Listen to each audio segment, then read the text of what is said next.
Good evening, ladies and gentlemen. How are you doing tonight? Welcome to Christ Chapel here at Cornerstone University. It's a great night. What an awesome group of individuals we have here. Members of the community, the trustees, faculty, staff, alumni, and even students, and even some of you who might have tuned in to WCSG at the perfect time. To the seekers of wisdom, welcome. To the seekers of chapel credit, also welcome. Being here tonight, I promise this is worth it. No matter your reason for being here, on behalf of Cornerstone, I'm grateful for your attendance at this important conversation here tonight. My name's Anthony Nazi, and you may have heard my voice at one of our exciting many athletic events here on campus. I'm a senior graduating with a pre-physician's assistant degree. Now, this is the fifth wisdom conversation hosted by Cornerstone, and I'm grateful to have attended as a student and experienced many of them over the past 3 years. Last spring, we spoke about artificial intelligence and the need for Christians to engage in that space rather than fearing it.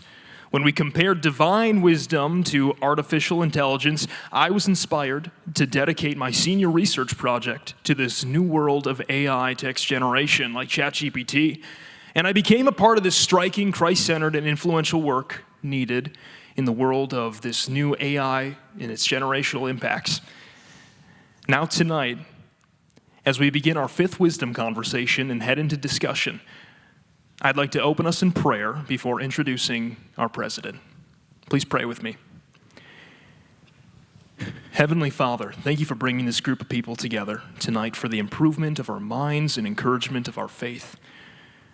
We ask that you would open each of our minds and hearts to wisdom fueled from you.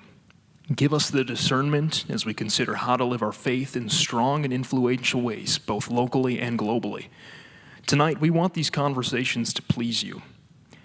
Inspire them to be fruitful for the strengthening of your kingdom, God. Please transform us tonight, God. In your name we pray, amen. Now, it's an honor to introduce our president to you all, and he's pretty qualified, I'll tell you that. Dr. Gerson Moreno-Riaño serves as the 12th president of Cornerstone after several decades of leadership in higher education. His scholarly background includes a PhD in political science from the University of Cincinnati, with numerous publications including 6 books, numerous journal and book chapters, and many other scholarly contributions and recognitions in his field. He immigrated to the U.S. from Colombia when he was 9. He learned English, fell in love with America, chased the American dream for his family, and is deeply committed to the building up of the church in America and throughout the world. He's a devoted follower of Jesus Christ with a deep love for the Holy Scriptures and a commitment to a biblical Christian worldview permeating everything we do and say here at Cornerstone. So now, please welcome our president, Dr. Gerson Moreno-Riaño. Okay, thank you, my brother. Thank you. He's one of our fine students, amen? Anthony, you're hired. Great job, thank you, Anthony. Good evening, ladies and gentlemen. Welcome to Cornerstone University and tonight's Wisdom Conversations. Thank you for spending this evening with us. An event of this magnitude could not happen first without the goodness and grace of God. Would you please join me in thanking the Lord for his goodness to us, for this beautiful facility and all the wonderful work that has gone into this evening. Praise the Lord. Also, the generosity of Cornerstone's benefactors, many of who are with us this evening. Thank you to each of you.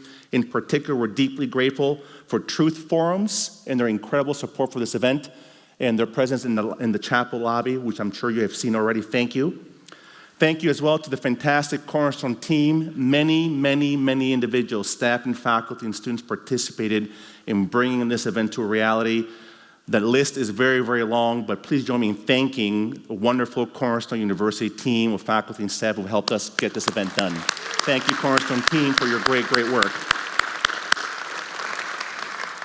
I have the privilege of serving alongside a fantastic group of men and women who are deeply committed to the mission and flourishing of this great university. Our Cornerstone University's Board of Trustees, led by the board's chair, Dr. Rick Kuhl.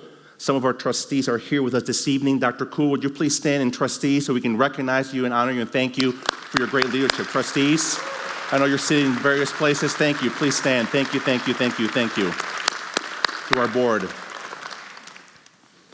The mission of our university can be distilled in these simple words: educating students to be influencers in the world for Jesus Christ. What a beautiful, great mission we have. And to realize this mission, we have committed ourselves to ensure by God's grace that a biblical and Christian worldview touches every space and every activity of this wonderful university. And tonight's event takes a cue from this mission and asks two very profound questions. First, what is the global impact of Christianity? And second, what should be the global impact of Christianity? Now, for context, I'll share with you that on the way home last night, I drove by a giant billboard that had the slogan of a political campaign. And here's the slogan: common sense for crazy times. That was the slogan. I've pondered that since last evening for today, because I think all of us agree that the times in which we live are not just crazy, they're dark. They seem confusing, tremendously difficult. And it seems that we need more than just common sense, we need God's wisdom. And thus this evening, having a profound conversation, seeking God's wisdom about indeed what is the global impact of Christianity and what should be the impact of Christianity. Profound question.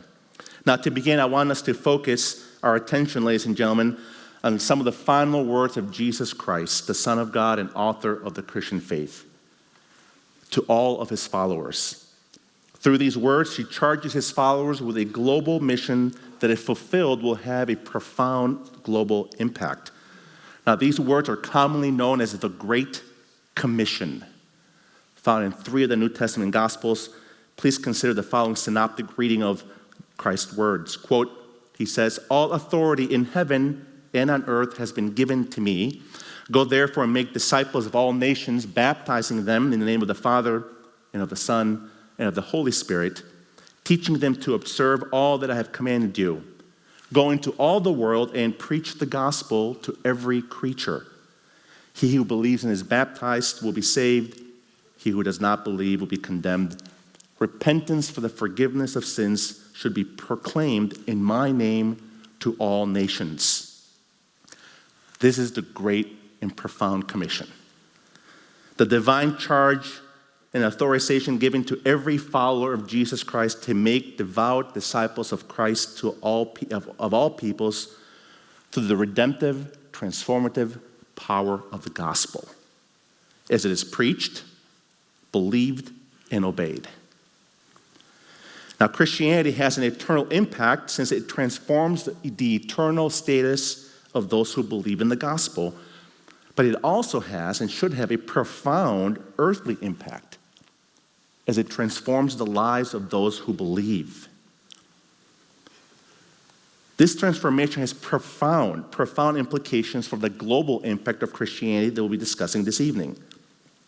And this is so because as Christianity fulfills the Great Commission, it should also be transforming everything that believers do and think and create and advance and support and even reject.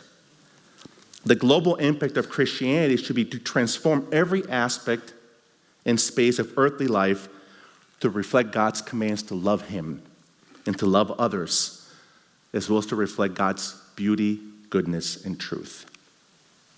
Now, ladies and gentlemen, for a very long time, there have been many, many critics of Christianity who have argued that Christianity's actual global impact has been primarily a negative one, characterized by colonialism, or intolerance, or oppressiveness, or marginalization, or violence, or harm, or toxicity, or injustice. And all these words have been used. These critics argue that Christianity's real impetus has been the creation and advance of a cultural and political dominance rather than the advance of a spiritual mission. Christianity, so critics argue, is really a movement seeking to enshrine a particular culture and cultural influence through the use and control of political and cultural power. In so doing, critics argue, Christianity is actually tremendously harmful. Thus, critics argue Christianity's global impact and perhaps even existence should be diminished, if not outlawed, and eventually erased. Now, to help us think and converse wisely about these issues, Cornerstone University has invited a most distinguished group of global Christian leaders to discuss tonight's topic, Christianity and its global impact, commission or colonialism. Your program contains full bios that reflect the incredible accomplishments and impact of our distinguished guests. Please allow me briefly to introduce them. First, our first guest is one of the world's leading experts on the relationship between the West and Islam, has received numerous international awards for his support of liberty, freedom of speech, and the rights of women, and was nominated for a Nobel Peace Prize in 2006 for her profound efforts to promote human rights, freedom, and dignity. She serves as a research fellow at the Hoover Institution at Stanford and is the founder of the AHA Foundation, an organization committed to preserving, protecting, and promoting Western freedoms and ideals. A former member of the Dutch Parliament, author of numerous books, she has lived an incredible, courageous life as a Muslim, an atheist, and now a recent person who has given her life to Jesus Christ, as recounted in her published essay, Why I Am Now a Christian. Please join me in welcoming our first distinguished guest, Ayaan Hirsi Ali.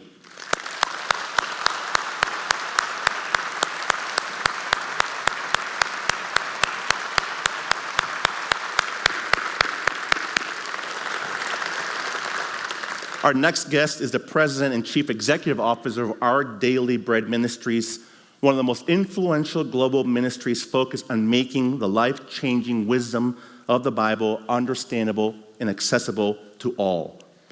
Under his leadership, Our Daily Bread has extensive global impact, serving in 36 locations, 150 countries, in close to 60 different languages. The Our Daily Bread University, an educational initiative of Our Daily Bread, offers supplemental Bible and ministry training materials to over 250,000 students throughout the world, with an annual enrollment of 30,000 students. He's the former chancellor of Indiana Wesleyan University. He has a deep, deep love for college students and now has begun to extend Our Daily Bread to reach students on the campuses of American universities. Please join me in welcoming our second distinguished guest, Dr. Matt Lucas.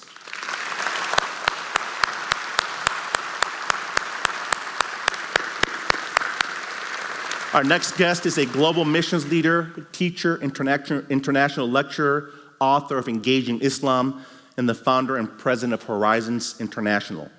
He believes he is called to love Muslims and is renowned for his work supervising the translation and publication of the Bible into clear modern Arabic. He has planted churches and developed popular training programs and video series that are distributed and used throughout the world. He has used his Lebanese upbringing and expertise in psychology, linguistics, intercultural studies, and church ministry to bring Muslims and others to Jesus Christ in over 100 countries. He is a true evangelist of 45 years and strives to awaken and train a new generation who will boldly proclaim the gospel. Please join me in welcoming our third distinguished guest, George Husni.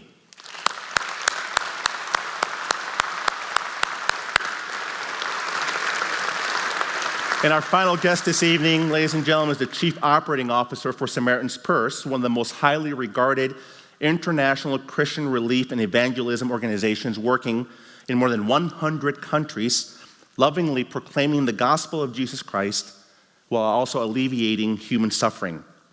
Last year, as an example, Samaritan's Purse airlifted more than 390 tons of cargo on its DC-8 and newly added 757 aircraft on 16 missions around the world. And since 2016, they have done over 8 million pounds of cargo on 192 missions to 56 different countries. He's a graduate of West Point, served 16 years in the U.S. Army in various leadership and command positions, also in multiple combat deployments with the Special Operations community, and he's the youngest son of Reverend Franklin Graham. Please join me in welcoming our final distinguished guest, Mr. Edward Graham.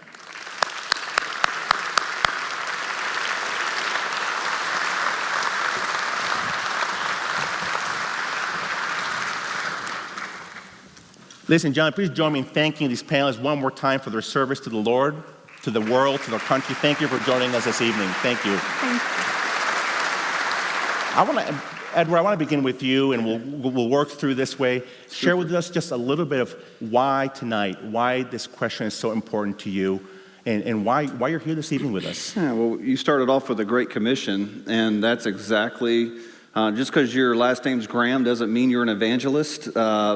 And it definitely doesn't mean you're a Christian. You know, I'm born a Christian. I had to make that faith my own. But I want the whole world to have the hope that I have and to believe in the Lord Jesus Christ as our Lord and Savior.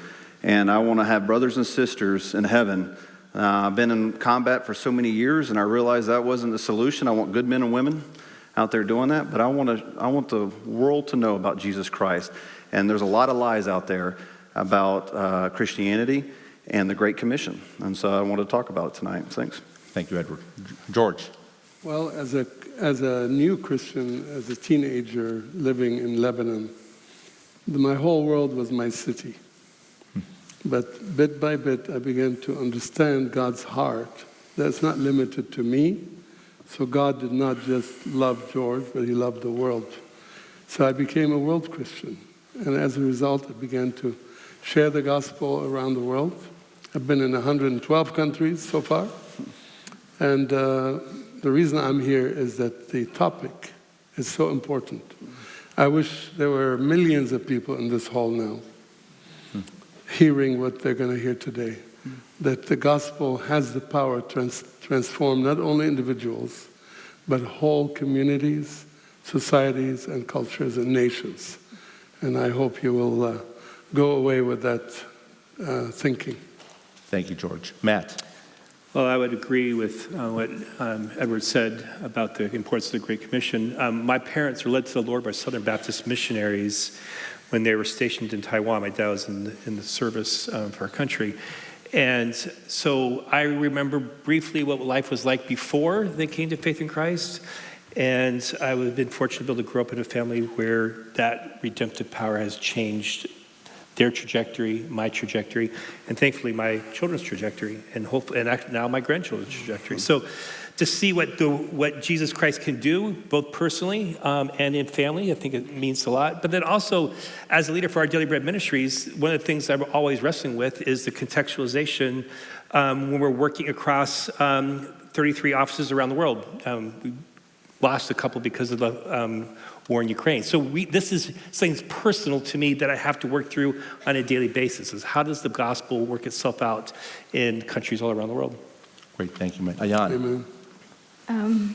I agree with what everyone said, and in addition, I am here because I converted to Christianity just last year, and my journey towards Christianity was, I would say, long and with lots of stumbling, and I experienced a fair amount of despair. And I'm here tonight because I have also been a witness and continue to be a witness to a great deal of despair here in our country and chaos. And I'm here tonight to encourage everyone here to reach out to those who are spiritually malnourished, and let's have that conversation. I think it's a blessing, it's a gift to be able to do that. Ayan, thank you. You know, most of the national news networks are not going to carry the great things that are happening by way of the gospel. You never really hear about it. And all of you are in the front lines in so many different ways and places. I want to ask you to share with us tonight the great things that you're seeing happening through the gospel as it transforms the lives of families and individuals and communities. What are you seeing out in the actual field? Same way. We'll start with Matt. So yeah, I would maybe you're going to hear from these groups, from these people here, a much larger perspective. I want to get really personal. are really particular. I'll think about my recent trip to Sri Lanka, which is a Hindu nationalist country, been torn by civil violence, civil war, as well as economic implosion, great malfeasance by the government, like everything that could go wrong with the country. And less than 2% of the population is Christian. But what's really interesting is I actually was able to go to a church that 40 years ago had 40 people in the church. Pastor came in, surrendered himself to the work there, and I was there actually able to preach in that church. There were 9 services that are going to be held that Sunday. That counts as one church. They have planted 39 churches throughout the country of Sri Lanka, and they're starting orphanages, and they are bringing about food relief and addressing the economic and political hardships that are happening in their country. So when you see examples of that where people have given themselves up to the gospel and lived it out, what seems to be impossible, like how in the world do you start a church movement, a church planting movement in a country like Sri Lanka? You do it only because the gospel is alive and well in today's day and age. And we don't hear those stories. What we hear the story of Sri Lanka is the country's imploding. It is because of really what's happened politically, but the gospel can bring about new life. And it was great to just witness it and see that happening. What excites me is in the midst of the crises in the world, whether it's wars, earthquakes, economic unrest all over the world. We live in a, Billy Graham wrote a book a long time ago. He's your grandfather. He said, the world aflame. News to me. The world aflame. And it is really aflame today. But as Christians and as a missionary to the world, I see the other side. I see in every crisis, there's a movement toward Christ that's unprecedented before that. And so now, in the Muslim world, contrary to what you hear in the news, the greatest movement of Muslims coming to Christ is happening in the last 20 years. Since the, bin Laden's attack in September 11, and Khomeini in 79, and the Arab Spring, and all these crises today is bringing huge numbers of Muslims away from Islam. And I wish all of them become Christians, but many of them are becoming Christians. And that keeps me going. Edward. When he's talking about wars and famines, what I love about what you see the church is often it runs to the fire. And I'll give an example of Ukraine. When I went there, the war has been going on for years. Most people don't realize that, but we think it's been the last 2 years. I was there, the second week of the war, going in, and what I watched the church in Poland at the border meeting people and picking up and taking them. On the other side, it was the church clothing them, housing them, giving them food. It was church going to the train stations and picking up those that are fleeing the fighting. I saw the church loving their neighbor unconditionally. And so wherever we go, we partner through the local church. But I've met with President Lizinski there in Ukraine twice now, and I want to highlight to him each time, because there's a narrative in this country about that president persecuting the church. And that's not true. But I wanted him to know that the church is the one that's going to be, after the war is over, Ukraine will know it was the church that housed and fed and clothed the Eastern Front along where the red zone was. We give food to our partners there, and they boldly take it, and they deliver the food to where it's most needed, and they're getting shelled and shot at, and they're proclaiming Christ, and they're sharing the gospel, and the churches are still active, and they're preaching, and people are meeting on Sundays. Everybody else has fled, but the church. And so that's just one country. I could go around the world, whether it be in Middle Eastern countries where wars are going to fight, the church will be bold. And it will stay there, and it will live out the Great Commission, and also the example of the Good Samaritan of meeting the immediate needs of those that are suffering. But the most important part about the Good Samaritan, there's a debt paid, and that's the blood of Jesus Christ. So what good is the church if it's just doing good works? That's not what we were told to do. It's to share the gospel of Jesus Christ. Amen. Those works allow maybe the opportunity. Why are you here? And when that conversation happens, you can boldly proclaim. But even if they don't ask, we're going to let them know while we're there. Amen. Jan, you've started the AHA Foundation, and I want to, if you can share with us what work that is doing. It's such an important work. Mm-hmm. And when I think about all that it does, there's some strong Christian principles really built into it. Yeah. So please share with us the work that's being done. So the AHA Foundation, which is an acronym for my name, Ayan Hersi Ali, and I started out in 2007 in December, and the mission statement was to focus on women, girls and women who were living in America and in other Western countries who felt that they were restricted by their parents. They were forced into marriage, they were victims of female genital mutilation, they were not allowed to go to school or pulled out of school, they were suffering, and they didn't have a voice. And the AHA Foundation was started for them. I was also threatened when I spoke out against these things, and so it was also a place where we tried to focus on the freedom of speech. Now, fast forward, years later, we are seeing our own American society displaying the characteristics of a society that's subverted. So I come from Somalia, and my society in Somalia was exposed to Marxism and that type of subversion. And I'm witnessing that here in 2020. You saw some of the upheaval that was going on in the United States. And part of that subversion, those subversion tactics from outside, is to destroy religion, it's to destroy faith, it's to try and cut people off, a society off from her religious beliefs. And so the AHA Foundation now is to try and focus on restoration, going back to what those religious beliefs are.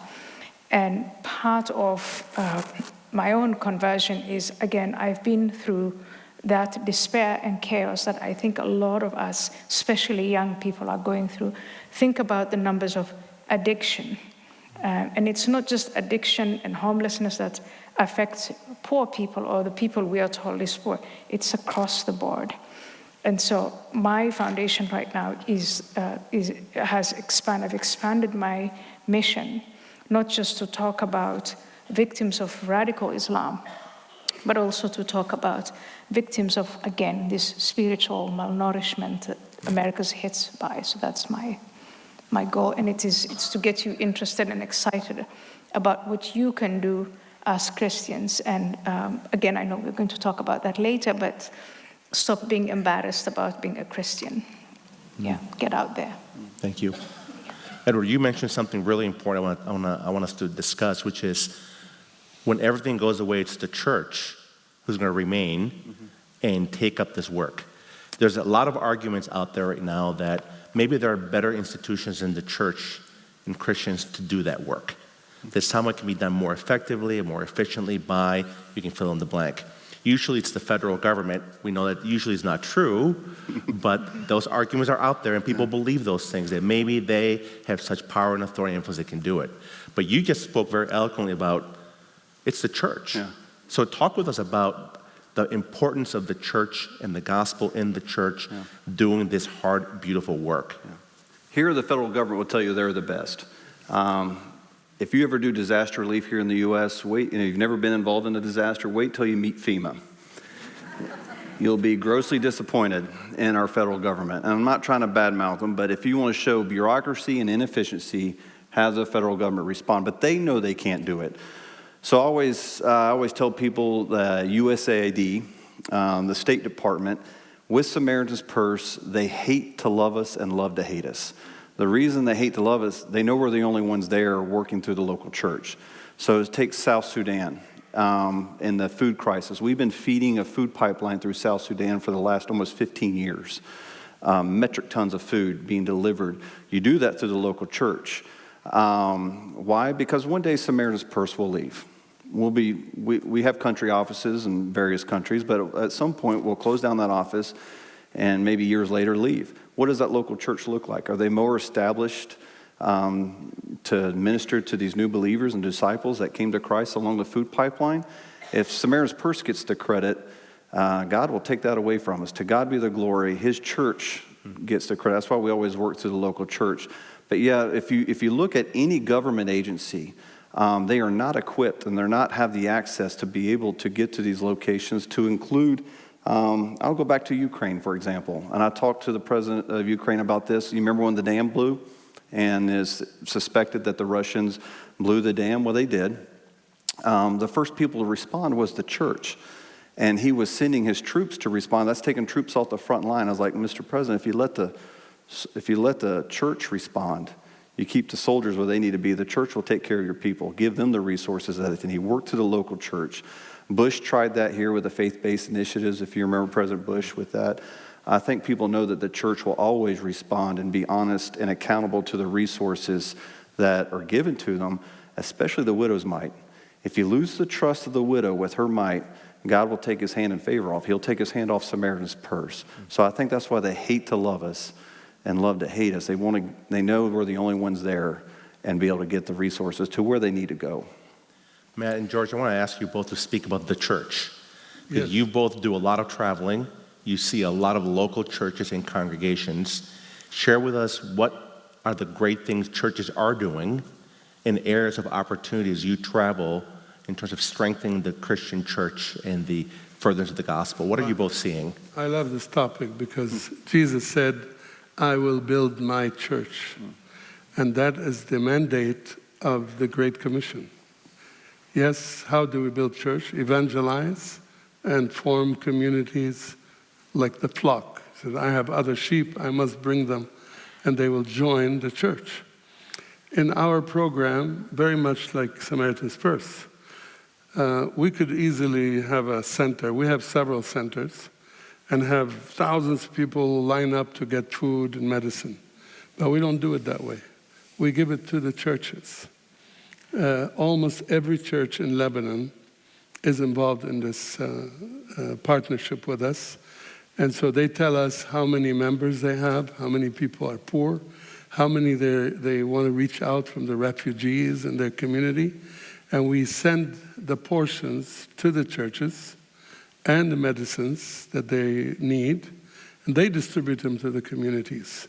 As a result, the church is growing, and more people are coming to the church, not to a para-church organization. So we come as a para, meaning come alongside the church to empower the church to reach out. And that's been very successful, bringing thousands of new converts every year.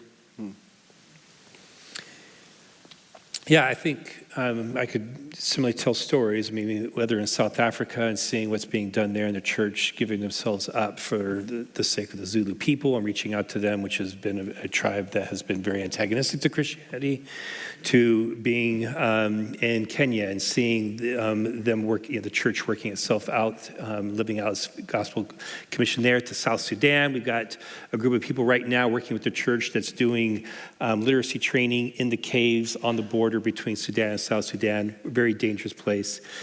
We could tell story after story after story. I would like to kind of flip it a little bit because I also see the problems when government fails to live up to its obligations to its people. So oftentimes the church needs to step in because the government has failed. We live here in the United States where we have a government that, yes, we could talk about its problems, but as a democratically elected nation, it's a wonderful place to be here. Like the level of fraud and greed that's happening at the highest levels, we can complain about it.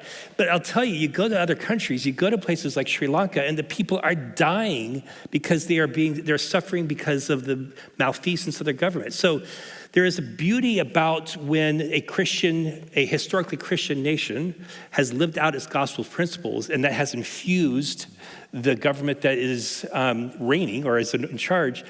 What's the problem is that when you lose that anchor, and so we're seeing that happen in the United States. We haven't ever been perfect in living out our Christian principles, or living those out as a nation. But man, I will take this country and the government we have here more than most other countries, and I think you would agree. I mean, would you rather live here or would you rather live in Somalia? And it's because, and we can say that because yes, it is the church that has been faithful, but man, when government lives up to its standards that it's supposed to, taking care of its people, it's a beautiful thing. So what we really need is both. We need government to be faithful, and we need the church to be willing to do things that only the church can do. You both had a fascinating conversation in the back as we were preparing for this about transformation and contextualization. And you mentioned it already a little bit, Matt. I have a similar story to yours. It was a British missionary who came to Colombia and shared the gospel in the mountains of Colombia. My grandmother went to an underground Bible study at 19 years old, heard the gospel the first time, and the rest is history. It was that British missionary. His name was Johnny Cunningham, who came. And all she would say was Johnny Cunningham and the gospel. So talk with both of you had this really fascinating conversation based on your book, Engaging Islam, George, on the whole issue of transformation and context. How do we wrestle with those two? Context, culture, right? The histories of a place and transformation. So please. I really like the idea of contextualization, but it has its limits. We need to respect the culture wherever we go. And, 1 Peter 3 says, be prepared to give answer to everyone who asks you for the hope that's in you, but do it with respect. And so we need to respect the culture. But don't go native to the culture, because the gospel has the power to change people. If we just stay with contextualization, we keep people as they are. They don't need the gospel. But the gospel transforms people individually and the society and the cultural practices that are anti-biblical need to be changed and challenged. So we believe the transformation of the gospel happens when we are bold, as you said earlier, and courageous in sharing the gospel, the pure gospel, not the social gospel or the humanitarian gospel, but the gospel of salvation through Jesus Christ, who died on the cross for the salvation of those who are living in darkness. And so the gospel is what transforms. Contextualization is a strategy to help us get into a culture without coming to attack it or disrespect it. And there have been mistakes by missionaries before. For example, in Africa, somebody would say, why are you dressed like this? Why do you need a tie to become a real Christian? Some of you may have watched the film Peace Child in Indonesia. The first convert is dressed now with a suit and white shirt and a tie. That's a Christian. That's where the mistakes are. You can leave them in certain, cultural practices that are not contrary to the gospel. But when there is something against the gospel, that has to be confronted and changed. Matt. Yeah, so we had great conversation. I agree with George that definitely the gospel supersedes any culture. And the challenge is, as George was saying, is like, where does that line begin and end? And like wearing a suit therefore makes you a Christian. That probably makes you Western, not a Christian. And we've seen that abuse throughout the church. And oftentimes that's what's been used against the church for saying, hey, you have abused the role that you've played in sharing the gospel to the communities that you're going to serve, and you've turned them into a Western or a different ethnographic focus. I think the language I like to use is, are we Christocentric and ethno-conscious, or are we ethnocentric and Christo-conscious?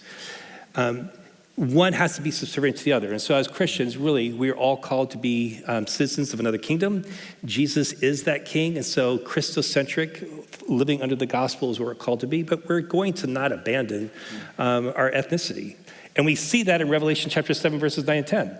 The picture we see at the end of time is a picture of every tribe, nation, and people gathered around the throne. And they still have their color, their language, worshiping Jesus. That's the beauty of the church. But we do that because we're one under our lordship to Jesus Christ. And so keeping that clear is really important, but it's difficult. Like, where does that line? So that's kind of what we're discussing, is like, where's that line where you cross over from contextualization and you've lost the transformation of the gospel? And I think each person has a slightly different view of it. But if we keep wrestling with that question and that issue, I think that's really where the gospel, or really the church's role is, continuing to reinvent that conversation for the next generation. How do we live this conversation out so that Jesus continues to be the first and foremost of all of our heart's desires? So the term I would use is unity in diversity, which is like a tapestry. Tapestry has many different colors, but it's all one. And the church is one if we adhere to the basic doctrines and the lifestyle that Jesus exemplified for us, then we're okay. Ayan, you just became a Christian. Yeah. And one of the beautiful things you just shared, that so many have come to you and said, we've been praying for you. Yeah. A beautiful thing. But share with us how, in your experience, perhaps before you became a Christian, you looked at Christians and Christianity. Yeah. And now you're here. And help us to understand even this issue of contextualization and context and culture and transformation in your experience, if you're able to share with us. Yes, I really think it's a fascinating discussion. Let me just give you my personal story. Growing up as a Muslim, I wasn't told Islam is the religion of the Arabs. You know, the Prophet Muhammad was an Arab. It's not your religion. The people who are spreading or who are engaged in the missionary work of Islam, that's my context, that's what I understand. They weren't worried about ethnicity. They weren't worried about skin color. They weren't about context, any of that. They believe in the supremacy of the word that they're spreading. And they do it through persuasion, they do it through charity and giving, they do it by force, but they're driven by the conviction that what they're trying to get across is the truth. Now, having gone through that long journey and having come via atheism to Christianity, I find that it's only Christians who are preoccupied with, am I coming across as a white man? The suit and the tie. What is context and what is gospel? My advice in this would be, if you believe that Christ died for all humanity, and if you believe that we're created in the image of God, and that doesn't apply to a set of people in a certain time and place, but it applies to all humanity, then I think you should set aside these inhibitions. Because what you believe in, what you're trying to get across, is something that you believe to be true. It's the truth. So again, in this case, I'm so brand new that I'm still in like the beginning of studying the Old Testament and the New Testament. I haven't evolved to the point where I'm actually spreading the gospel, because I don't know the gospel yet the way I'm supposed to know it. But when I listen to these inhibitions, I think that these inhibitions have come about and are spread by groups with different agendas, either secular, radical, Marxist agendas that are anti-faith and anti-God, or competing religions like, Islam and other religions. And you have to navigate that and find your place in it if you commit to disseminating the gospel. The power of truth, supremacy, and conviction.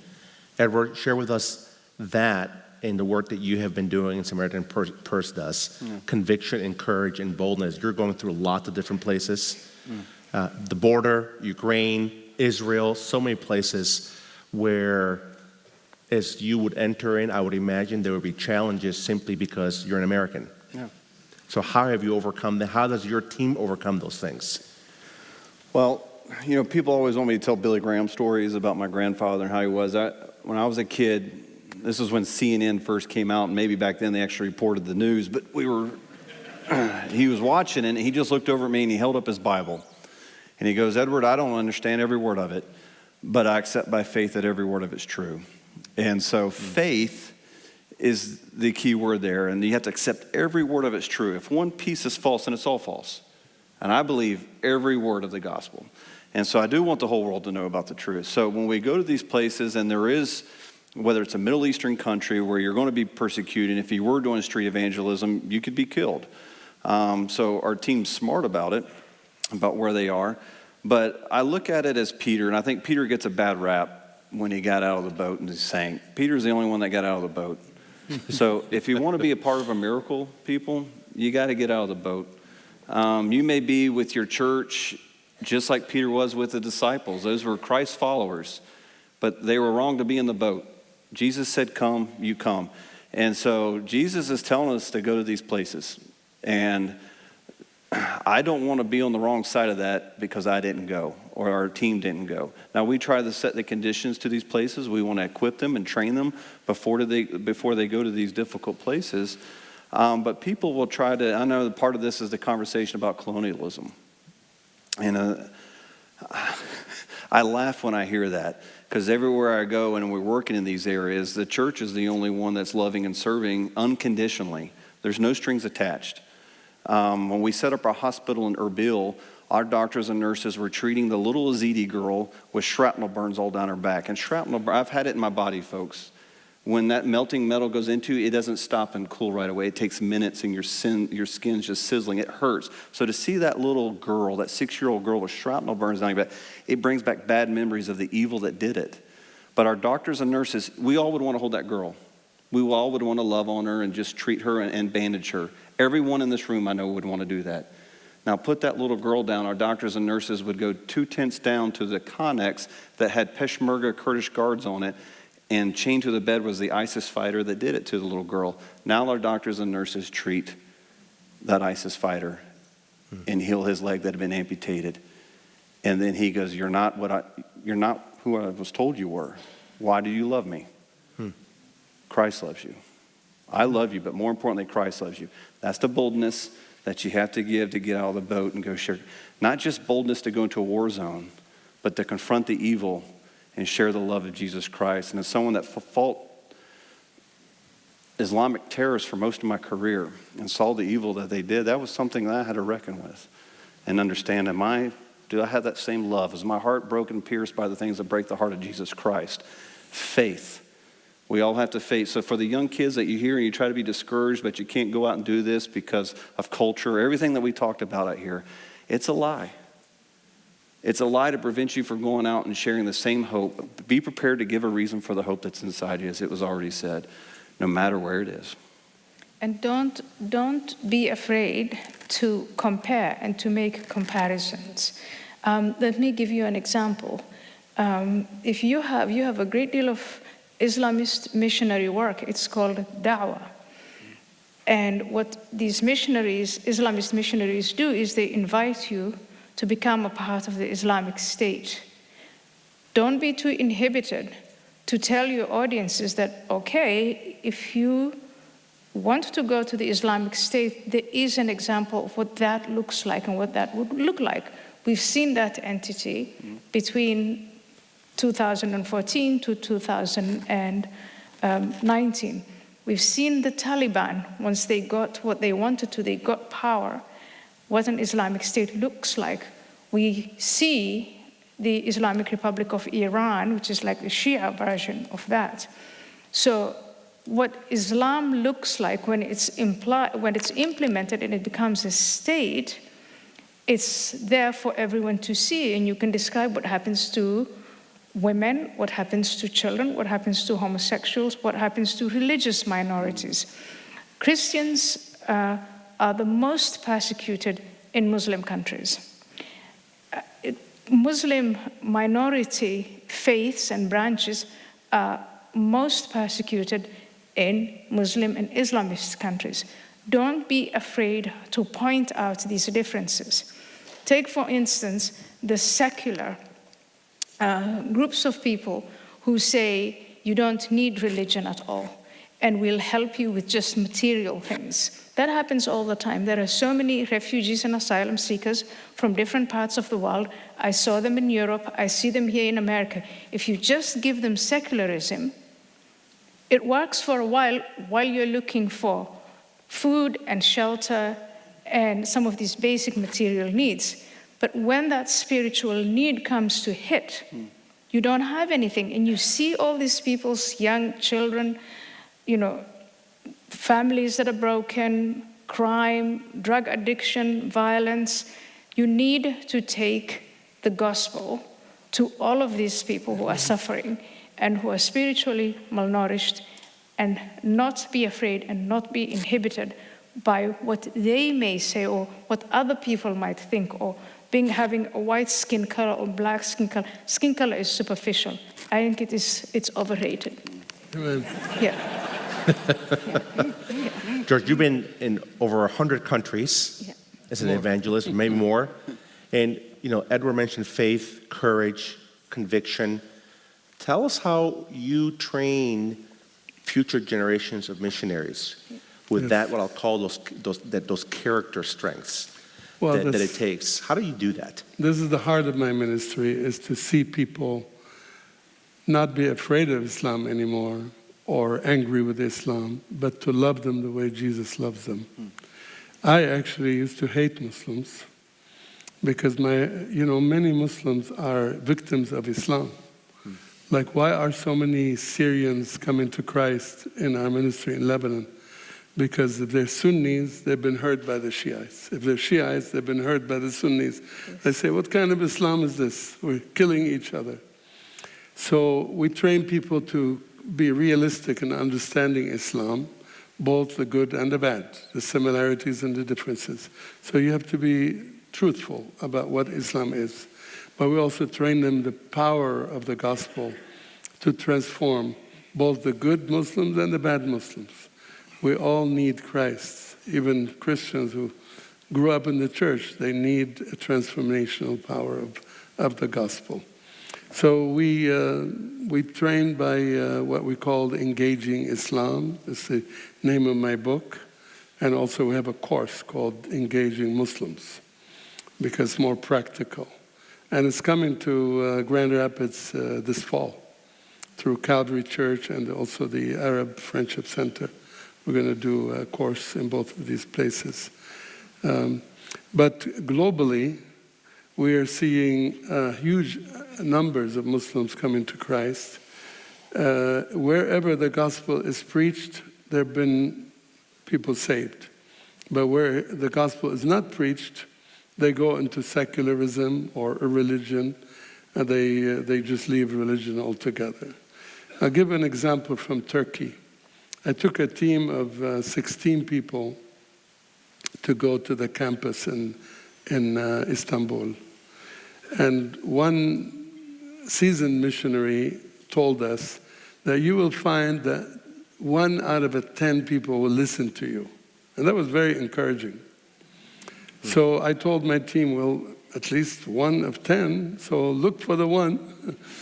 So at the end of the day, when the 16 men and women came together to report, they said he was wrong. It was 9 out of 10 who would listen to us. Now, if that is true, why are there only tens of thousands of Christians in Turkey, when Turkey used to be all Christian before the 6th century? It's because the gospel is not being boldly and courageously preached. And so we see that if you come to our centers in Lebanon, you'll see hundreds of Muslims coming just to hear the gospel. They're not coming for food and medicine. We do that through the churches, but they're coming to hear the gospel. And a few years ago, I preached, 3 people received Christ. Now, if I preached, there'll be 60, 70, 100 people out of the crowd coming forward to receive Christ. So there is a movement towards Christ. So the training is basically simple. Preach the gospel clearly, boldly, with love and compassion, whether it's food or medicine or trauma therapy. We do all kinds of things to help them. And we partner with organizations and also with churches. I want to ask all of you to comment on what do you think are some of the reasons or causes that perhaps are lessening the impact of Christianity and the gospel, and what we could do about those. You made an interesting, incredible observation about another university, Edward. We're not going to name that name in our conversation, but you said you went to visit it, and they had a wall of alums in the 40s or 50s. A significant portion of the graduates had gone onto the mission field, maybe 40, 50%, something along those lines. And then this year, they only sent 3.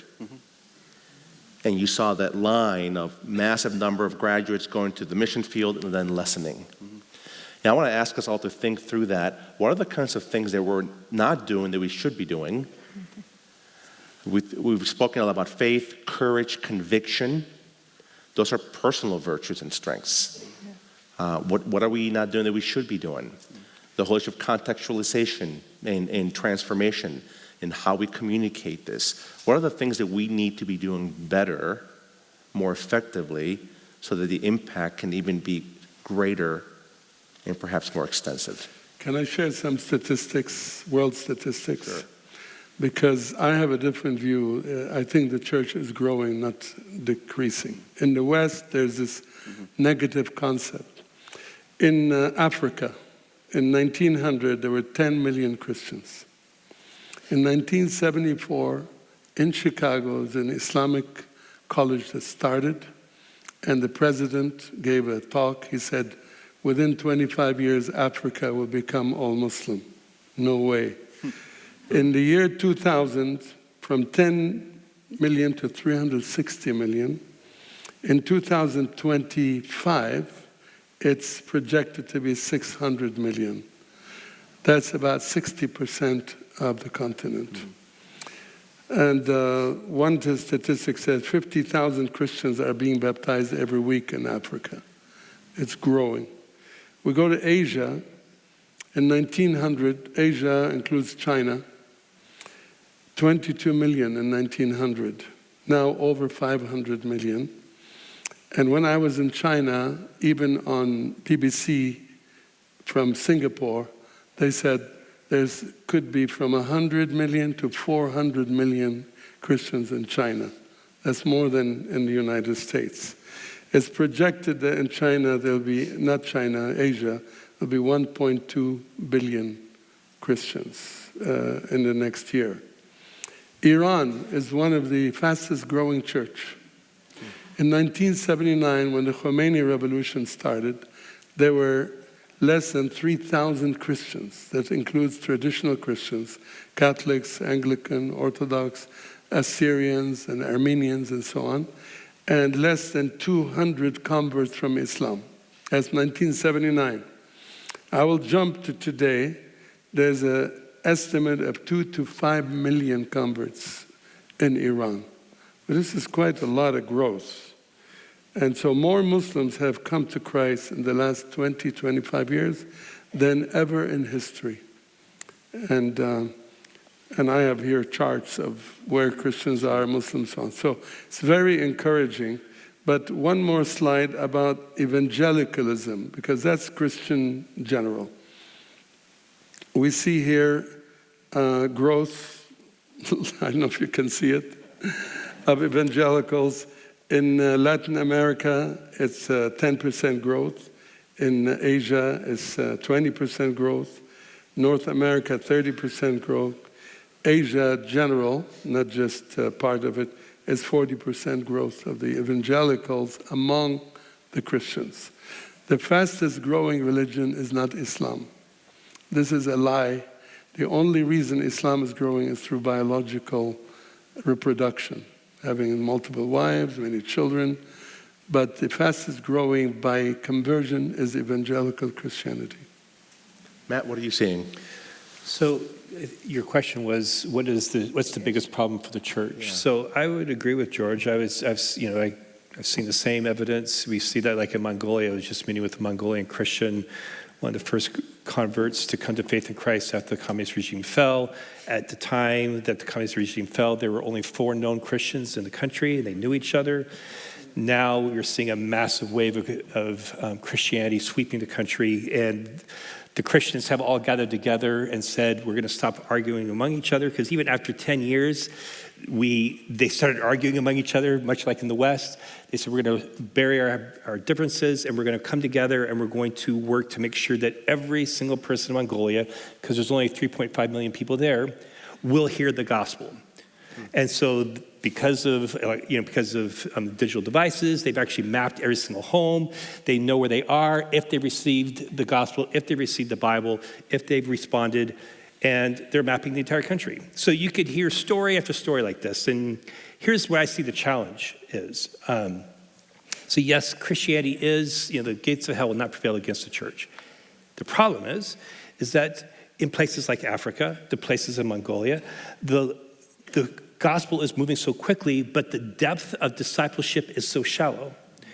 They don't have the knowledge, they don't have the information, and so what tends to happen quickly after conversion is that heresy comes in and you have all kinds of problems. So yes, the church is growing tremendously in Africa. Nigeria has the largest church in the world, but the health and wealth gospel is rapidly gaining adherence there. In fact, that is probably the dominant Christian view is a health and wealth gospel. So what's missing in the church right now is a deepening of a understanding of discipleship, what that means. And I would say that we are complicit in the West on this. Right now in Africa is going to be won or lost as a continent. And even though, yes, we're seeing a lot of increased Christians, in the southern part, in the north, Islam is winning. It's gaining all kinds of adherents. It's the belt where those two places meet. It's going to be who's going to contest that. Like, that is the place right now. If we want to win Africa, that's where we need to fight as Christians. But I will tell you, as I talk with people in America, we don't care. We care more about our own nation, our own backyard, and we're not willing to go and take care of that problem. The wealth in the United States, the wealth in the church is sufficient to address that. And we will not do it. And when we have Christian organizations, and even, this is my hobby horse, and we have Christian not-for-profit organizations and public, book organizations, publishers in my industry, who will never go to Africa because there's no money to be had there. And we are drowning in biblical text and theological texts to help us to be ever smarter, and we never get off our butts to address the person across the street. And we'll be fine with that, and the country in Africa is dying for content, for discipleship. The same true in Asia. We here in this country, in the West, with the wealth that we have, we are guilty. Right. And so that's the problem. If we want to do something that we could solve with the power of the Holy Spirit, we could address what's going on in Africa if we would give sacrificially, if we would really put our money where we really believe. And I'll tell you, the church in America doesn't. It doesn't. That is the facts. The statistics show it. I listen to people call in and complain about what's going on in the church. We don't care. And when we start caring, we will move the needle and discipleship will start to take place. How do we move that? How do we make people care? So I go back to what you mentioned. Go ahead. Sorry. If you don't want to go to Africa, maybe it's too far away, too complicated, then do your work here in the United States. Amen. If you look at Western civilization, Western Europe, the churches are empty. Mm-hmm. And they're becoming people's homes, or they're becoming entertainment centers, or they're being bought by Islamists and they're turned into places where people are converted to radical Islam. If you look at university campuses in the United States, I think there is a desperate need for your presence. If you look at social media platforms where young people gather, like TikTok and other places, I think there's a desperate need there for the gospel. So for those of you who don't want to go to Africa or Asia, there's plenty of work to do here. The University of Stanford, where I'm affiliated with the Hoover Institution. If you go to San Francisco, that is the closest big city to us, it's teeming with homeless people. And it's the same in Oregon, it's the same in all of those warm places. Right now, our government is not looking after those homeless people. And I haven't seen much activity from the churches. So honestly, if you don't want to go to Africa, let's then say charity begins at home, and let's do the work here in the United States, in Europe, in other Western countries. In fact, the statistics that you were describing, that George Hasney was describing, that's great that congregations in Africa and in other places are growing, but congregations here are in decline. Right. And spiritual bankruptcy and spiritual malnourishment have never been bigger. So again, if you don't want to go to Africa, there's plenty of work to do here. I think she hits a home run. We have a mutual friend named Sammy Dagger, who's a pastor in Beirut, Lebanon, and he told me as a kid one time, and I told you this in the back, he looked at me and goes, Edward, I was 14 years old and I was drinking coffee with him looking at the Grand Teton Mountains, and he goes, Edward, don't ever send anyone to the mission field to work for me that's not bold for Christ in their own street, in their own community. If they're not leading their neighbor or their own family to Christ, they're a coward, and I don't want them. So when I left the military, I had to ask myself after years of combat and doing direct action raids, am I a coward? Was I sharing the gospel with my men, the guys that I was closest with, my family, as I called them? They knew exactly where I stood and I had shared my hope with them. And I could answer that question, yes. But you talked about the church in England, that because we do Operation Christmas Child, we send gospel opportunities all over the world, but we have 80,000 churches just here that participate, that pack almost 11.5 million shoeboxes every year. That's great, but churches are declining. You look in Canada where we do it too, they almost meet there. The Canada and the northern part of the U.S. where the churches are declining, they're dying. Part of me is like, they're dead churches anyways, they don't preach the gospel. Let them go. Let them die, because they're doing more harm, because they're preaching false gospel. But it is funny, we talk about colonialism. Are we going to call the Africans colonialists? Because now it's the African church in the UK that's growing. They're holding these great missionary giants that I read about as a kid from the 1700s that went from England to Africa to share the gospel. Now it's Africa coming back and holding the UK accountable, the church, where they failed. So are they colonialist? Are we going to call the church from Nigeria colonialist? I don't think they will. You can flip that easily, but I'm proud of the church in Africa, but she's exactly right. We need to take back our own streets, our own communities, take back your school boards have Christians on the school boards. If we don't take our schools and our churches back, this country is in trouble. And then we're not talking about American Christianity. My Lord and Savior was a Jew. He's not American. I love this country. I fought for it. But I'm here to share the gospel to the world and have the same hope that I was given. I got it.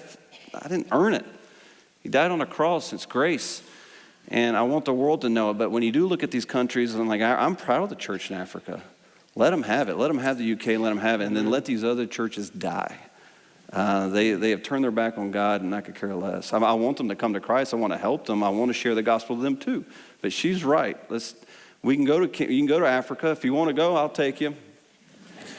You can go on our website, and we got great opportunities to go get involved. Mission hospitals. We talk about Christians. No, where do you think hospitals came from? Church. It was the church. And you go to the mission hospitals all over the world, and you go to these developing countries, and what are the hospitals? The only ones that are there that are non-government, and the best hospitals are the mission hospitals, run by the church. And it's hard to find mission doctors to go over, but I don't want to keep sending missionary doctors. I want to see Kenyans in a Kenyan hospital, Christians.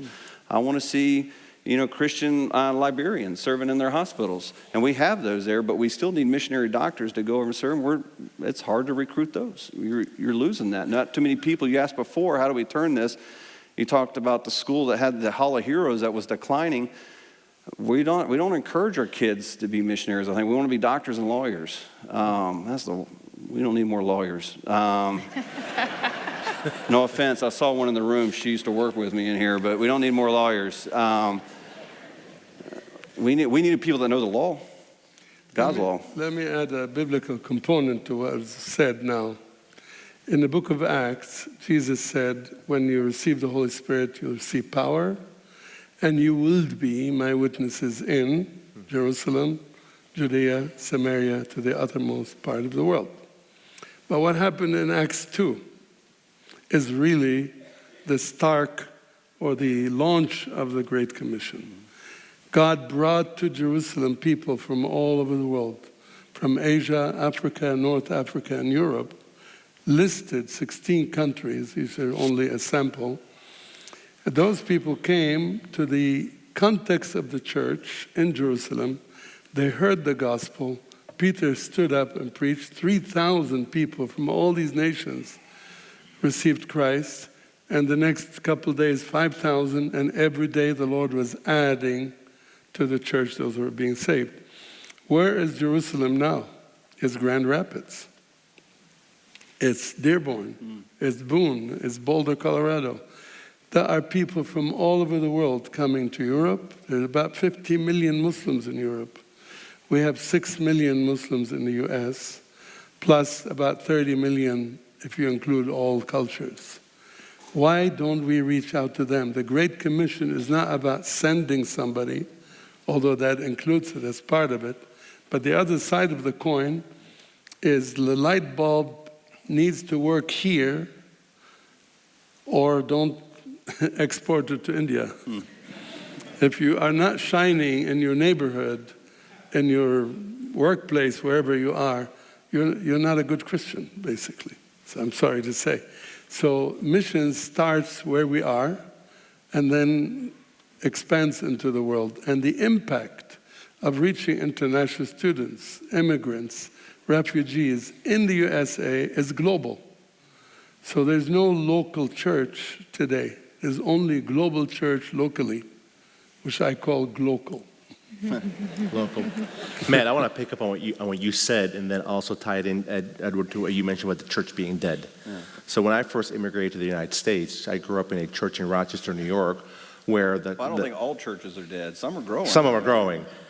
And the comment was always in our church, you need to be about soul winning, winning souls. Right. I mean, it was every Sunday you heard it, winning souls, soul winning. You need to be out there, right?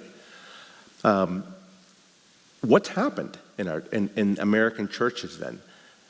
Is it that we don't care about souls anymore? Is it that we've become so decadent, an information glut, so much wealth? Is it that we are afraid or we think that there are different ways to live this out and not proclaim it and share it? I share a brief story with you. My wife was here this evening. She has a habit of sharing the gospel with whomever she sits with on a plane. Amen. Good for her. Right? And she has incredible stories to tell. She shared the gospel with a man, and he said, I'm a believer, I'm a Christian. And then here's what he said to her. It took 1,000 people and 1,000 seeds to be planted in me before I came to know Jesus. Wow. So he had said, 1,000 people had told me this. And it reminded me that you just don't know who you're sitting with, and also the importance of courage and sharing. So I just share with us, because in the last Winston conversation, we did something about the decline of Christianity in America. And one of the most alarming statistics was that most Christian homes don't share their faith with their own kids. Yeah. Number one reason for the decline. And that was jarring to think that Christian homes, Christian parents, are not sharing their faith because they want their kids to figure out for themselves or make their own decisions. Just one cause, one reason, but I just want to help us work through this. What needs to be done? What is happening? Is it decadence? Is it so much wealth and privilege? Is it so much blessing, so much information? Or are we just so not Christocentric, but egocentric? Well, I wanted to clarify. I agree with Ian. I mean, I'm not saying that the solution is to go to Africa. I mean, it is going across the street is the first place you need to go. My point is what I was trying to make about us not, the church is complicit in the problem is that the church in the United States is the wealthiest place on the planet. The wealth in the church here is sufficient to meet the needs that the gospel needs around the world. And we're sitting on it. And when I listen to the conversations that are happening in the United States, I listen to the conversations in the church, we are so consumed with what we need to make sure that we feel good. because wealth insulates. It always does that. And as Americans, we don't like to talk about that because we are the wealthiest country on the planet. We're the wealthiest in the human history. And so I think there's a reckoning that we need to have as a church in America. I think that God has definitely given a huge amount of blessing, and people are using their wealth for incredible things. But when you look across the church as a whole, there isn't that sacrificial laying myself down on the line, Romans chapter 12, verses 1 and 2, offering our bodies as living sacrifices. That's our whole being.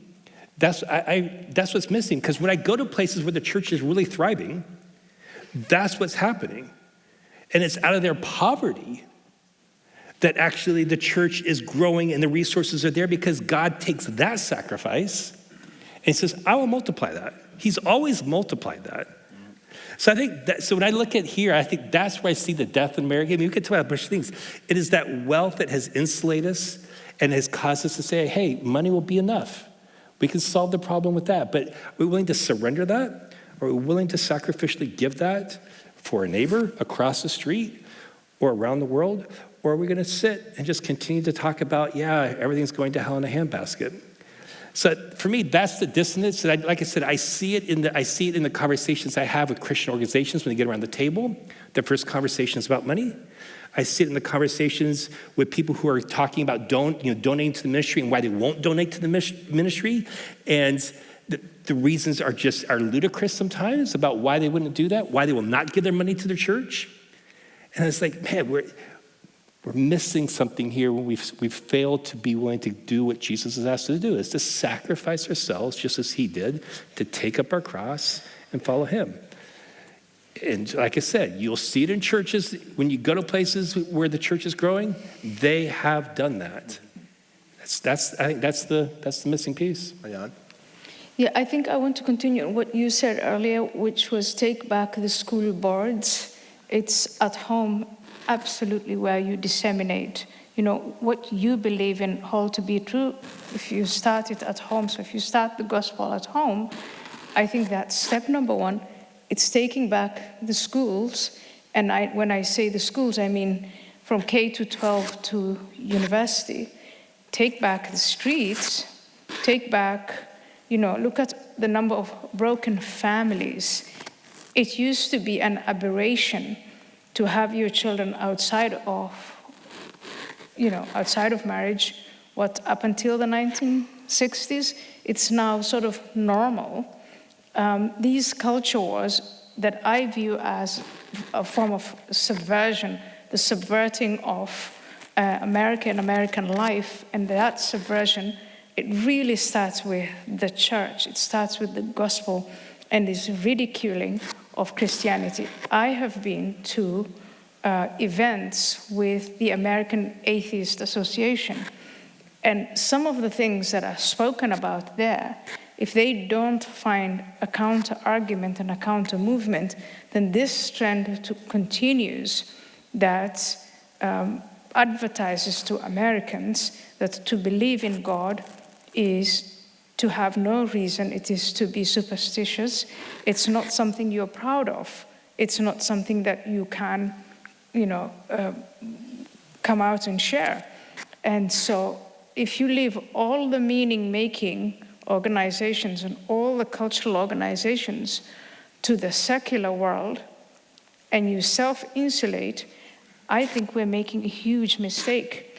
I see radical Muslims in the work that I do, and I follow the dawah, the missionary work that the radical Muslims do. Where are they active? They're active in prisons.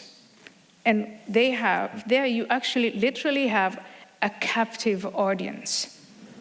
And you transform them, and then when they go out, they go ahead and they transform others. And this, radicalizing of minds in prisons is not just in America, it's all across Europe. In the Middle East, what that later does. So they're active in prisons, they're active in the streets. The fastest growing Muslim community in the United States, guess who they are? They're Hispanics. You go to Houston and you see the number of missionaries, radical Islamist missionaries that are active in these places. And what are they preaching? First and foremost, they're preaching about family. They know that broken families are broken societies. And so the first thing they tell their congregations is, mind the family. They give you a very clear-cut role of what a woman does and what a man does within the family. Is there any kind of Christian counter-movement against that kind of thing that is saying, let's bring back the family? African Americans who are in despair in inner cities all across the United States, the biggest problem that they face is the broken family. I know that there are some missionaries and Christian churches that talk about it, but I think it's not enough. Take back the media. I think we have a Christian media that I have only just discovered, but I didn't know existed. So I think there is so much work to do that we can begin here at home and expand to the rest of the world. But if you ask me, what is it that we are doing, not doing well, and what should we do better? I would say, let's shed that inhibition. These fears about what others might think, it's not worth it. We are self-sabotaging. Ayan, I remember when your first book, in the introduction, you said you left Islam and you're now an atheist. Yeah. But you challenged Christians. Do you want to give us that challenge now? You challenge Christians to be more vocal. I was struggling with I had become an atheist. I thought I didn't need God and I didn't need to convert from one religion to another religion. But of course, what I could see were hundreds of thousands of Muslims who didn't want to abandon faith in God. They were disappointed in Islam. They were living in a state of cognitive dissonance where they say, I am a good Muslim. My God doesn't tell me to be violent to other people, and these violent people are not speaking for me. But of course, they couldn't maintain that, and that's where the dissonance came from. The dissonance is your scripture says one thing, your moral guide, the Prophet Muhammad, said and did one thing, and you are saying you want something else. And I wrote that book in 2010, and it's called Nomad, and I wrote a chapter with an open letter to the Pope saying, here is a flock of people who are ready to believe in God. They don't want to abandon the idea of faith in God, but they're frustrated with Islam, so get to work. And when I wrote that book, that was in 2010, it was a different Pope. The current Pope he again has a different philosophy. But I mean it to this day. I think that it is extremely important if you want to take on the mantle and the call to spread the gospel, then we do it at home, at school, in our neighborhood, and in our society, and in our communities, and abroad. If I may, what you're talking about, what I think is needed, part of the issue is we have people ashamed of the gospel. We have pastors sitting in pulpits that truly are ashamed of the gospel. And one of the most divisive issues, and it's happened in the Church of England, it's happened in the church in Canada, and here in the U.S., since we're talking about the U.S., is homosexuality. And it clearly states it in the Gospels and throughout the Bible. And if you believe in the Trinity, the Father, the Son, and the Holy Spirit, well, Jesus Christ was sitting at Sodom and Gomorrah when God destroyed the city. And so people don't want to stand up and preach to God, and they're afraid that the gospel is offensive. Well, it is. The gospel is offensive, and because it goes after sin and it attacks sin, and God hates sin. And so when we have pastors that don't want to offend, they have no business in the pulpit, and we have given them positions of leadership. So those churches are dying. They will slowly die. Churches like that don't give anyways. They're not going to give to me, and that's fine. But there's no other country as benevolent as the United States. I promise, I've been all over the world. I've seen that. And there's statistics and studies that show that. And there's no other group that gives like Christians. But where does your money go to? That is, and where do you tithe? You know, to me, growing up, the church you attended got your tithe. But that's not where, that wasn't just it. There's other organizations and things to partner with. But what's wrong with this country Yeah, it's the church, and it starts with pastors. And we've put people in the pulpit that have no business being there, that are ashamed of the gospel, and churches are dying. And because they don't want to preach the gospel. And people are naturally hungry. People, we talked about convention and culture and all that, and that there's power in the gospel. My dad just went to Israel, and he was talking to the survivor. We gave ambulances to Vie de Vendôme, basically their Red Cross, the ones that were destroyed, and the family members that lost their loved ones, they named the ambulances after. And Dad was out there talking to them, and if you preach from the New Testament to a Jew, they'll just say thank you, and it just goes out one ear, and they don't care about the New Testament. Well, Dad just spoke the Old Testament. Jesus is the New Testament, but when he spoke and when he preached the gospel, it was the Old Testament. So Dad had the idea, let's take the Old Testament and put red letter Old Testament, put all of the prophecy of Jesus Christ in red letters. Yeah, and he was nice. giving it to in Israel, and they were taking it. There's power in the gospel. Amen. So my great-grandfather, not Billy, his father-in-law wrote a book in the 70s called, when we talked about this in the back, While Men Slept, the layman's view of the church. The church was asleep in the 70s. If you want to change the world, where are the students in here? Raise your hand. Hey, you want to change the world? Everyone does, right? You want to be important. You want to stand out. So preach the gospel. Share Christ to 1, 2, 3 people. Make disciples of men. You'll change the world. So. Allow me to. You know, Matt, you mentioned the problem of discipleship. What? You mentioned the issue of discipleship in other countries, the lack of discipleship. The gospel is there, but the discipleship issue is weak. But it seems like what we're talking about is also here in this country the same issue, that there's a lack of transformation in the pulpit, transformation in the pews, transformation in various places where we're not really living this out in a faithful way, not really preaching in a faithful way, and not letting it touch every space of the country in our neighborhoods in a faithful way. So let's talk about how do we change that then.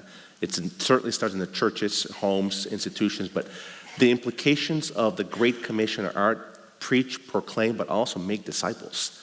The discipleship matters in significant ways. So how would you propose, George, let's start with you. How would we do that? I'd like to piggyback on what you said, brother, that the gospel is offensive. I find that in the recent years, more Muslims are not offended by the gospel. They are hungry for the gospel, and you said that. They don't want to leave God, but they don't like their religion. We come with a clear, God loves you. When one time I spoke to 200 women about God's love, you can't see an eye that's dry. They were crying and sharing how their view of God was so severe and so harsh. And now you're telling us he loves me, and they start crying. And they're coming to him as their Heavenly Father. I think there are those who are offended, but there are those who are just hungry. And these are the ones we need to bring them to a full understanding of what the gospel is. And statistically, from surveys I have done, 85% of Muslims who have come to Christ in the U.S. have come to Christ through the love of a Christian family. Not through the church or a preacher, but through a family that reached out to them in love and brought them to church or brought them to a Bible study and so on. If 85% would come to Christ through this means, why aren't we doing more of it? So we need to reach out to the foreigners among us. And I often speak in churches and I say, I have one key word that you need to use that opens the hearts of Muslims.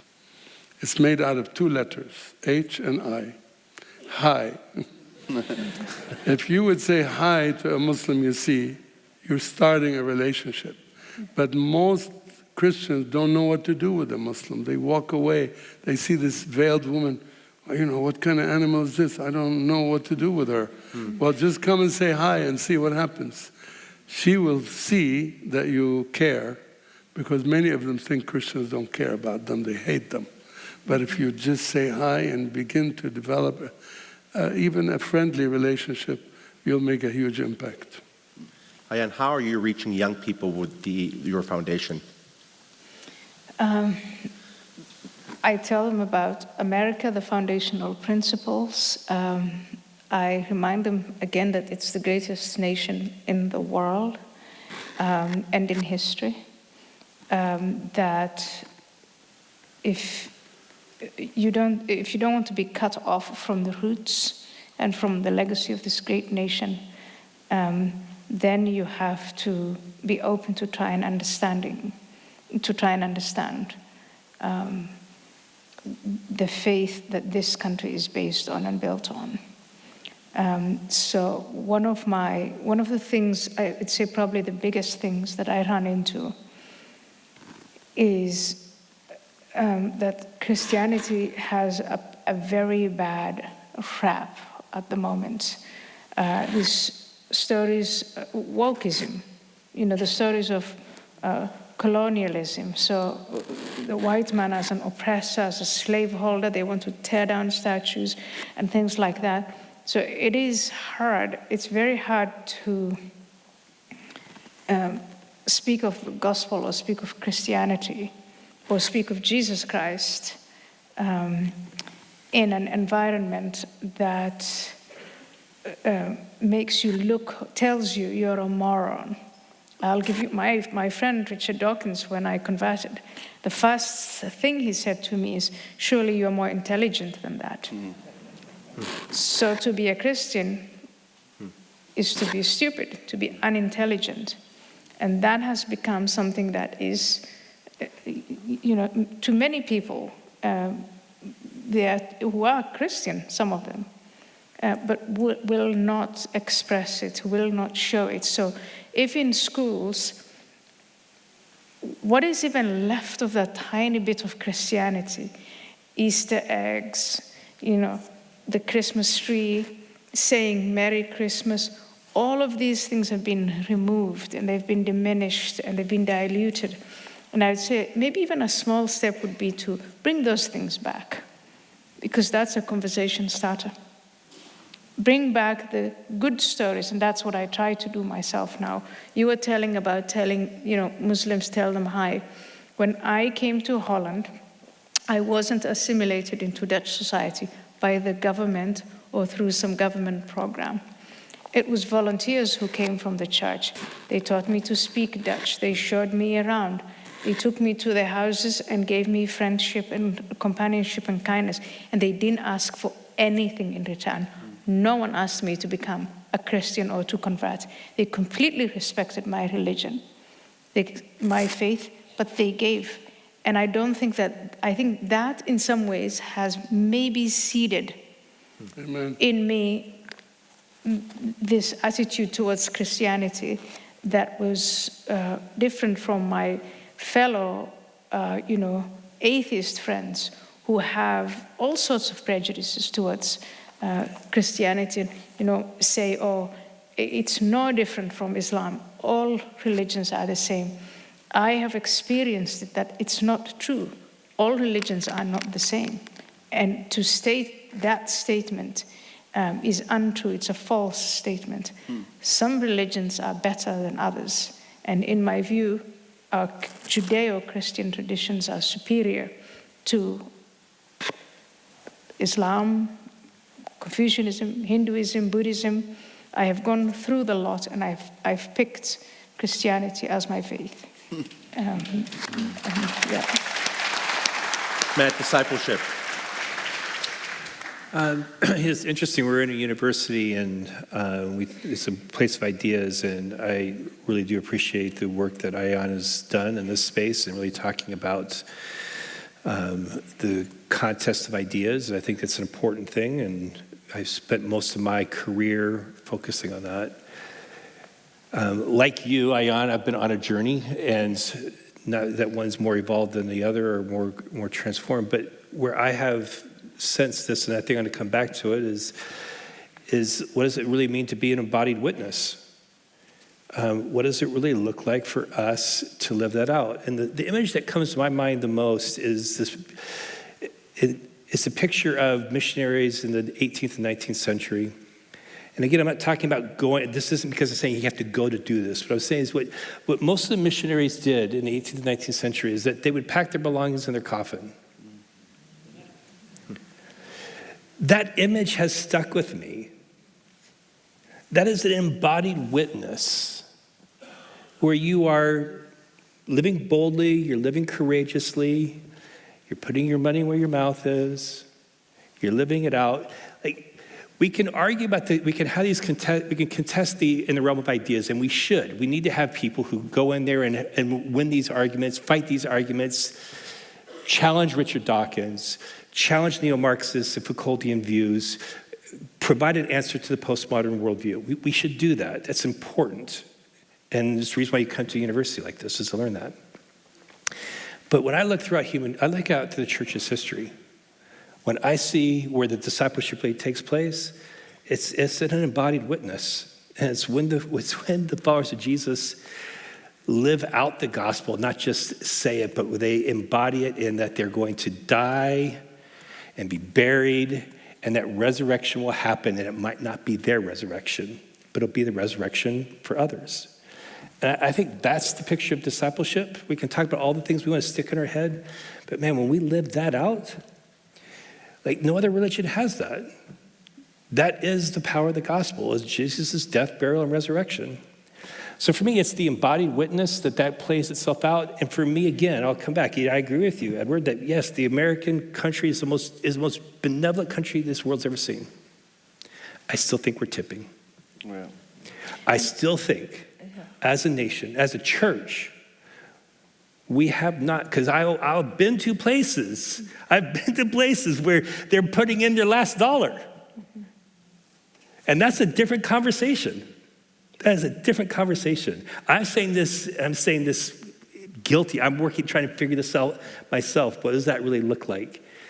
That's a different discipleship that I think us in the West, we've lost that. We've lost packing our bags in our coffins. About 20 years ago, I read a statistic by a professor from Wheaton College who interviewed and had a survey of 7,000 mission agencies. 95% of the money is not going to evangelism and discipleship. It's going to humanitarian work. And that should change. We should not reduce the humanitarian work, but we should up the evangelism and discipleship. Discipleship being nurturing the new believers. If you bear children and throw them out, you don't nurture them, they die. So it's a nurture. And that is at the core of our ministry, is to disciple people. Ayan? I think also Christianity is unique in the sense that it engages in self-reflection. Again, the only religion I can compare it to is my religion, the religion I grew up in, which was in Islam. If we made mistakes, if mistakes are made by the leadership in mosques, if money is stolen, if sexual assault and violations is committed, it's denied 100%. It never comes out. And the people, the victims who raise these issues, they find themselves in trouble. What have I seen over and over again in Christian churches? When these aberrations take place, it comes out. It's spoken about, and all sorts of rules are put in place to fix things, to make sure that that never happens again. Unfortunately, an unintended consequence is that the enemies of the church and the enemies of Christianity blow it up out of all proportion and say, to be a Catholic is to be a pedophile. Blanket statement over millions and millions of people, when in fact it is just a few individuals who perpetrated wrongs that have been discussed and that have been addressed. And again, the last thing I want to say is, please, let's continue. Don't shy away from it. Don't be inhibited by it, but come out and discuss it. Where these wrongs take place, fix it immediately.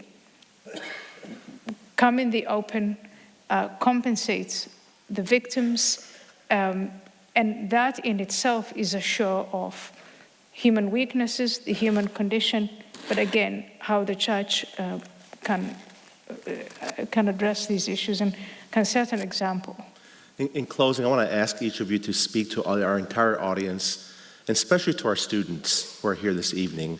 We've spoken about faith, the importance of faith, the importance of discipleship, the importance of getting off our rear ends, Matt, as you mentioned, and getting out there, right? The importance of spreading the gospel in every sector of society, the importance of training and development and giving.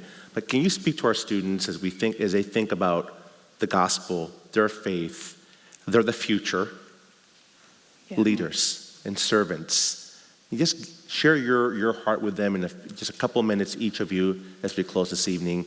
Edward, please start. Yeah. Well, since I think they're mostly over here, most people, you may not know who my grandfather even was, but to some of the white hairs over here,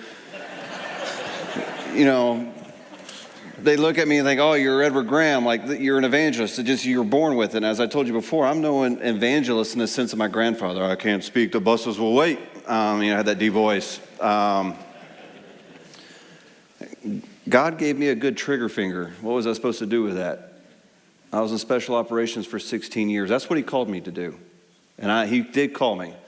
That's how he used me. But he used that and shaped and molded me for another time. And he moved his hand and I went to the ministry.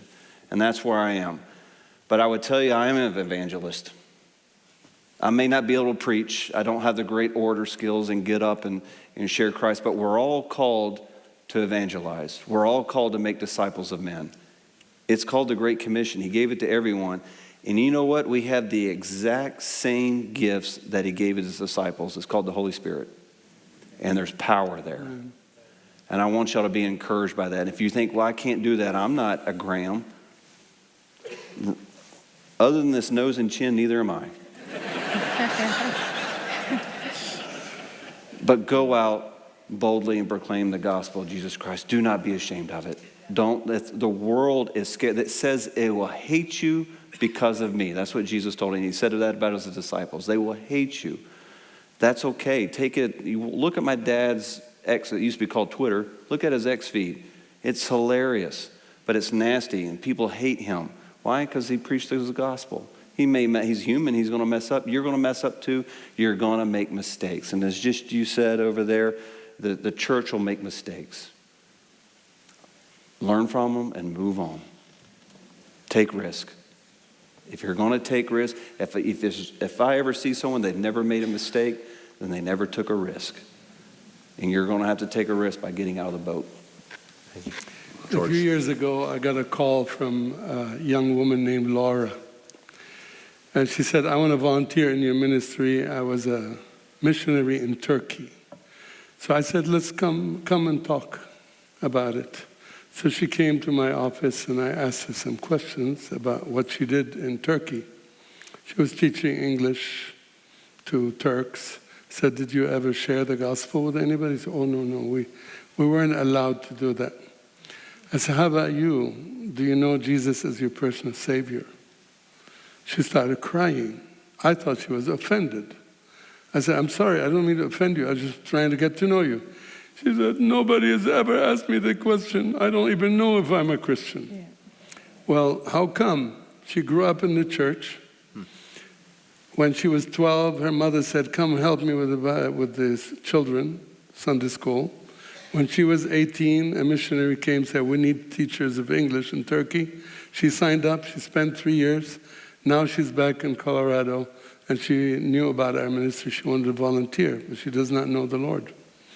I said, let's start with what the gospel is. And I spent 4 weeks teaching her how to be saved. She fell on her knees, received Christ, and became one of my best effective volunteers. So I want to address the students and the adults here too. One big problem is if you are a second generation, third generation, fourth generation Christian, you may think you're a Christian by default. No, you're not. God does not have grandchildren or great-grandchildren. He only has born-again first child. And if you are in doubt of your salvation, I think there's a quick solution. Find out. Don't be ashamed to admit you don't really know Jesus Christ personally. Because there's an intellectual knowledge, especially if you go to seminary, Bible school, but there's also a heart knowledge and a spiritual aspects of you. You need to have that spiritual touch of the Holy Spirit you talked about. And don't be ashamed to recommit yourself to Jesus Christ and be filled with the Spirit and be able to be an effective witness as a result. George, thank you. Matt?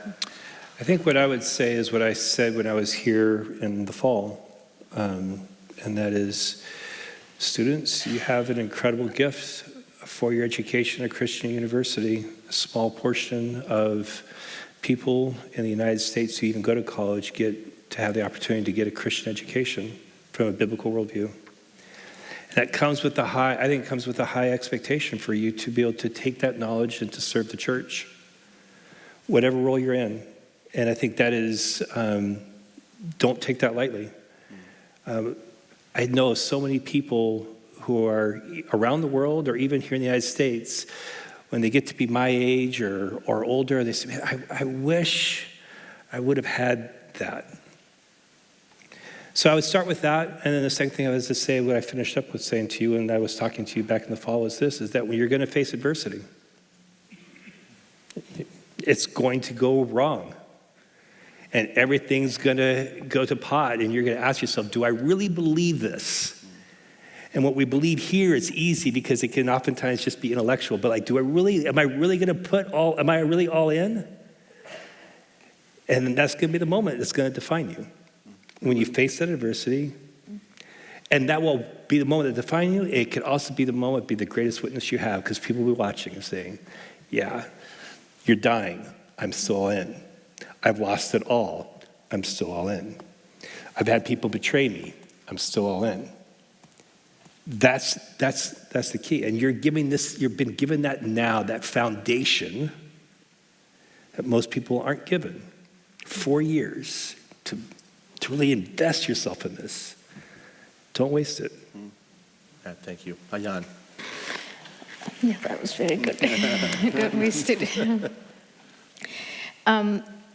You are an individual and you have your individual connection with God. So nurture that and take care of that.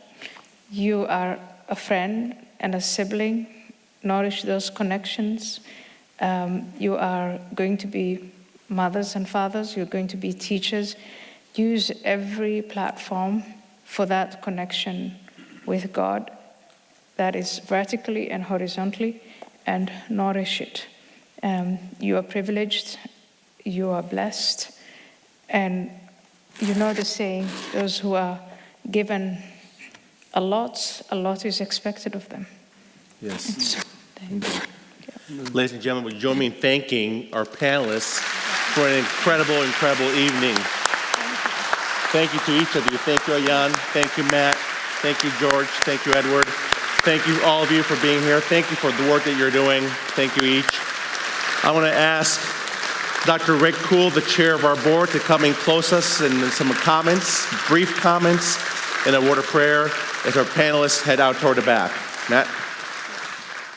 All right, I know you're all ready to get out of here, but be seated for just a minute. I feel really uneasy in doing this because for all of the previous ones, our retired chairman of the board, Carol Boss, she's seated up here. She's seeing how I do, okay? And by the way, she is a lawyer. Somebody might want to tell Edward that. So it is good. Let me thank all of the distinguished speakers, but also a big thank you to all of you that are here. I want to thank our board members. They have been so faithful in this. I want to thank the people from the church community. I want to thank the pastors that are here. I'm a pastor, and I'm flying out at 6 o'clock in the morning to get back to my church in Southern California. Now, some people would say, hey, Rick, don't you like it here? I love it here, but I can't wait to get back to Southern California. And we are part of the resistance out there. The church is alive and well in California, and where the things are the darkest, the light shines the brightest. And so the people are shining really brightly out there. Like I said, I've been chairman of the board for a while now. I've been on the board for a while. chairman recently, and I love the other board members. We are what I consider the strength of this university, because as the board goes, so goes a university. We see so many Christian colleges and universities slipping, drifting in their mission, fading and caving into the different cultural storms that are there. And our board is just committed that we're going to stand strong, and I just appreciate the other board members. We thank the community for standing with us. And let me just say, if you take that stand as a Christian university, you are going to face opposition. And we have a leader up here in Gerson that has the courage to stand, and we just appreciate him so much. We have another one of these coming up. It is on October 3rd. Now you say, that's pretty convenient, because isn't there a national election shortly thereafter? There is. You see the title up there, I've got it written down so I could remember it. Christianity and American Democracy, Living as a Faithful Christian and a Good Citizen. I think every Christian in this community ought to pack into this place and hear the speaker as we deal with Christianity, democracy in this great nation of ours, and as we pray for the elections that are coming up. I'm going to do one more thing, and then I promise I'll close in prayer. It was interesting 3 years ago when we started searching for a new president. And what a huge task, and what an important task. We couldn't get this one wrong. And I was in charge of the group that tried to survey all of our alumni, all of our faculty, all of our staff, even our students. We asked them, what do you think we need in the next president? And we made a list, and I brought it to the search committee, and I was part of that search committee. And other members are just staring at me right now. They were there. And let me give you the 5 bullet points. I promise I won't preach on them. First of all, this person, man or woman, needs to have a dynamic faith in Jesus Christ. You say, Rick, that's a gimme. Well, it isn't necessarily a gimme everywhere. This is a non-contestable. They had to have a faith that they can exude to the students and the staff and be an example for them. That was number 1. Number 2, they had to not only agree with what we believe, our statement of faith, which, by the way, what you believe is really important, isn't it? They had to not only sign on it and say they agree, but they had to be able to defend our faith and defend our mission as a school. Number 3, they had to have proven success in an institution, a Christian institution of higher education.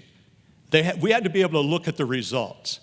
Number 4, they had to have the backbone, the guts, the courage, whatever you want to call it, to stand against the cultural headwinds. We knew whoever did that was going to have pushback, but we needed that person. And number 5, last and finally, we needed somebody that had a vision that was so dynamic and so big that he would scare us as board members, that he would ask God to do the unexplainable here. And so we started looking at all the applications. We had, I don't remember, 100, 200? 150 applications. 250. Everybody wanted the job. Gerson may say, did they know what they were asking for after he got it? Everybody wanted, so we went through them. We had a consultant, and we asked the consultant, all right, is there anybody that we really ought to go after? He said, well, there's this guy named Gerson, and he is the one that the other schools have been trying to get. He's at Regents University. He is the real deal, and everybody wants him, but he will refuse to submit an application.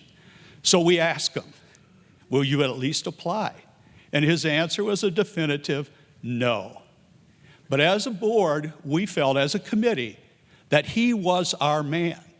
And we said, we're not going to give up. So we went back, and we were shocked, happily, when he said yes. And what's interesting, we interviewed him. And as we did that interview, we'd interviewed the other leading candidates, fine people all. But when we got to him and he got done with us, we just looked at each other and sort of smiled and said, that's the one. That's the one. And I wrote to the alumni and I said, what was surprising is I didn't think we'd ever find somebody that could hit all 5 of these categories. And he checked them all. And I've just watched him as he's gone forward. We thank him. People still struggle with his name. I think he does. I said, Gerson, is it Gerson? Gerson? I don't even know how Andrew said it. It's his first name. My first name's Anthony. Or Anthony. Okay, yeah, okay. Whoever. He's good. I'm going to guarantee you, he'll be up here with this mic one of these days. I told Gerson, I had lunch with him today. I said, you've only been here 2.5 years. Everybody knows the name Gerson. They don't know how to pronounce your last name. It's sort of like Cher and Madonna. You just go by one name, Gerson. Everybody knows him. So we're just happy to have him here. I thought I'd just share how we came to that place and how we as a board are delighted to stand alongside of this man as we pray that God will do the unexplainable at Cornerstone University, that the next 10 years will be the finest years this school ever had. Will you join me standing, and let's close in prayer.